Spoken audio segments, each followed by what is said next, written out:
আমার মার্জার মহারানী বসে আছেন মাছের লোভে। যাই হোক, উনি দর্শক হিসেবে রয়েছেন, আর আমি তো একা একাই করি। তো এই দেখুন, কালকে আমাদের যে রন্ধন হয়েছে, আজকে আমাদের এইগুলোই খাওয়া হবে। আজকে আমাদের রান্না বন্ধ। আর এইটাই, এই যে আমাদের উনুনটাকে এইভাবে সাজানো হয়েছে।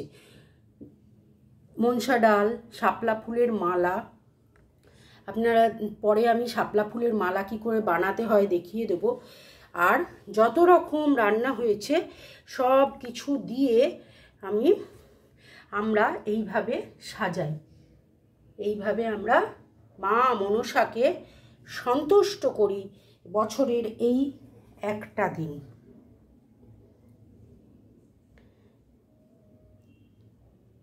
সিঁদুর চন্দনের ফোঁটা দিয়ে উনুনটাকে সাজানো হয়েছে।